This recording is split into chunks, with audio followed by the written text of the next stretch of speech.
23 अगस्त 2023 का वो दिन जब चंद्रयान हमारे चंद्रमा में लैंड कर चुका था। विक्रम लैंडर और रोवर जो अभी भी काम कर रहा है, ये खुशी अभी खत्म ही नहीं हुई थी, इन्होंने हमें नई खुशी दे डाली। जी हाँ दोस्तों, हमारा आदित्य L1 श्रीहरिकोटा से 2 सितंबर को 11:50 पे लॉन्च हो चुका है। अब ये जाएगा सूर्य की ओर, लेकिन सूर्य के ऊपर क्या ये लैंड करने वाला है? क्या सूर्य से ये भी चंद्रयान की तरह कुछ इंफॉर्मेशन कलेक्ट करके लाएगा वहां की मिट्टी की, या फिर क्या करने वाला है आदित्य L1? दोस्तों, आदित्य L1 सूर्य के ऑर्बिटरी में घूमने वाला है। तो क्या चंद्रमा इतने पास जाकर? नहीं, सूर्य से थोड़ा दूर, क्योंकि सूर्य देवता तो पिघला देंगे। इसीलिए हमारा ऑर्बिटरी, जी हाँ, ऑर्बिटरी मिशन जिसे हम आदित्य L1 कहते हैं, ये सूरज से बहुत दूरी पर रहने वाला है। मतलब पृथ्वी से कितना दूर? दोस्तों, पृथ्वी से लगभग 1.5 मिलियन किलोमीटर दूर जाकर ये ऑर्बिटरी ऑब्जेक्टिव, जी हाँ, जिसे हम कहते हैं आदित्य L1, ये सूरज का अध्ययन करने वाला है। अब ये अंतर है कितना? दोस्तों, ये अंतर है चंद्रमा से पृथ्वी की जितनी दूरी है इसका 4 गुना। इतने अंतर पर जाकर आदित्य L1 सूरज की स्टडी करने वाला है। तो क्या सूरज हमसे इतने ही दूर है? जी नहीं, सूरज हमसे 101 मिलियन किलोमीटर दूर है और हम बहुत थोड़े से पास में जाकर सूरज का अध्ययन करने वाले हैं। तो हम एक्चुअल में जाने कहां वाले हैं? तो दोस्तों, हम जाने वाले हैं L1 पोजीशन पे। अब ये L1 पोजीशन क्या है, ये प्रश्न आपको जरूर सता रहा होगा। दोस्तों, एक साइंटिस्ट हुए जोसेफ लुई लैग्रेंज, और उन्होंने ये बताया कि जब 2 हेवी मास वाले ऑब्जेक्टिव एक में को काउंटर करते हैं दोस्तों, जब 2 हेवी मास ऑब्जेक्टिव के ग्रेविटेशनल फोर्स एक में के ग्रेविटेशनल फोर्स को काउंटर करते हैं, मतलब कैंसल आउट कर देते हैं, तो वहां पर दोनों का ग्रेविटेशनल फोर्स इक्वल हो जाता है। या तो यूं कहें कि किसी का भी ग्रेविटेशनल फोर्स वहां पर काम नहीं करता। ऐसे स्थान को लैग्रेंज पॉइंट कहा जाता है, और इस लैग्रेंज पॉइंट का जिसने शोध लगाया वो थे जोसेफ लुई लैग्रेंज। इसीलिए उन्हीं के नाम पर इन सारे स्थानों को नाम दिया गया है L1, L2, L3, L4 and L5। जी हाँ, ये ऐसे प्लेसेस होते हैं जो प्लेसेस अपने स्थान में अद्वितीय होते हैं और वो सूर्य के आजू बाजू घूमते रहते हैं। अगर उस पोजीशन में जाकर किसी भी सैटेलाइट या किसी भी प्रोब को अगर हम रख देते हैं, तो वो स्थान के साथ साथ वो प्रोब भी सूर्य के चक्कर लगाना शुरू कर देता है। और हमारा इसरो हमेशा से पैसे के मामले में बहुत इफिशिएंट रहा है, इसीलिए हमने L1 में अपने आदित्य L1 को प्लेस करने का प्लान किया है। अगर सब कुछ सही रहा तो लगभग 4 महीने में 1.5 मिलियन किलोमीटर क्रॉस करके आदित्य L1 पोजीशन पर जाकर फिक्स हो जाएगा, और उसके बाद वो जिस प्रकार से पृथ्वी सूर्य के आजू बाजू चक्कर लगा रही है, वो भी सूर्य के आजू बाजू चक्कर लगाना शुरू कर देगा और करेगा अध्ययन सूर्य का।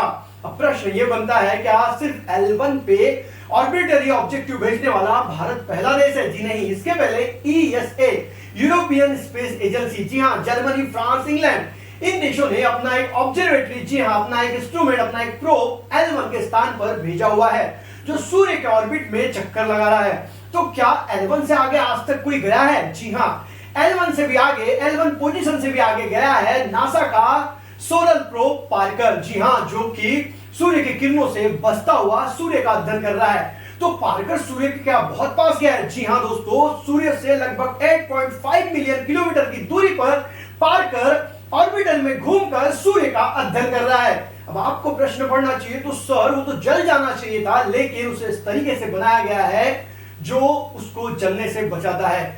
आज के साइंस का बेहतरीन नमूना है वो है पार्कर सोलर प्रोब। और आज जो हम L1 भेज रहे हैं, ये भी अपने आप में अद्भुत है, अद्वितीय है, क्योंकि ये करने वाला भारत है। जहां दूसरे देशों को बहुत ज्यादा मात्रा में पैसे लगते हैं इन प्रोजेक्ट को पूरा करने के लिए, वही हमारा इसरो तो सब कुछ सस्ते में कर देता है। इसीलिए तो दुनिया में इसरो का डंका बज रहा है।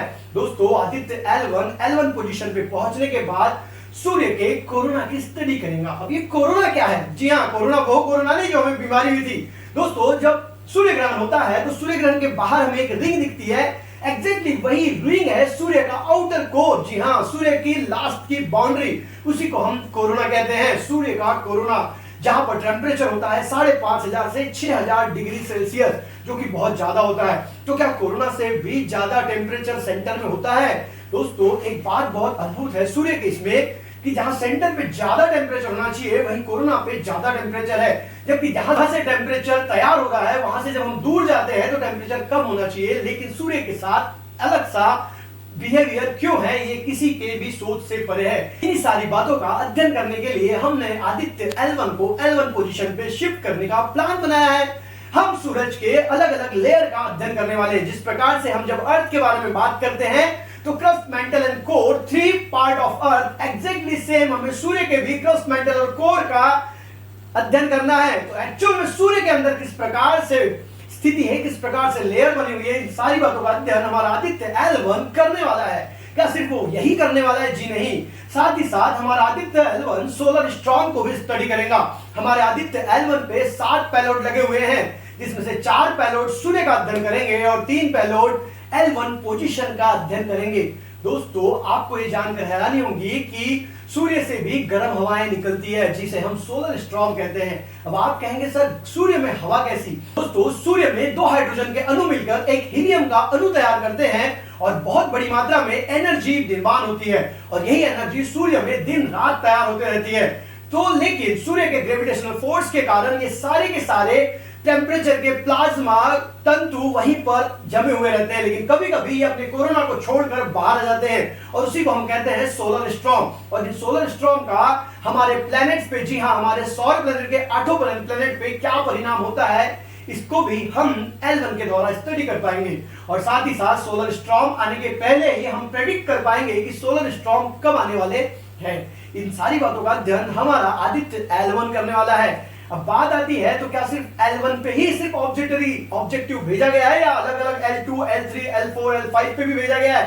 दोस्तों, L1 पे ESA और इसरो ऐसा करने वाले 2 देश हैं, जबकि नासा पार्कर के द्वारा सूरज के पास जाने की कोशिश कर रहा है और नासा का ही एक ऑब्जेक्ट, जी हाँ, जेम्स वेब टेलीस्कोप, जो कि एक दूरबीन है, वो L2 पर पोजीशन में है और वो James Webb telescope L2 position से सोलर पैनल की स्टडी कर रहा है। अब ये सारी बातें जानने के बाद आपको अपने देश पे गर्व तो होगा ही, क्योंकि है ही मेरा देश महान। और इसीलिए तो आज हर कोई कह रहा है कि 21st सेंचुरी इंडिया की है और इंडिया आने वाले समय में दुनिया का सबसे बेहतरीन मुल्क, सबसे बेहतरीन देश और सबसे ताकतवर देश बन जाएगा। इसमें कोई दो राय नहीं है।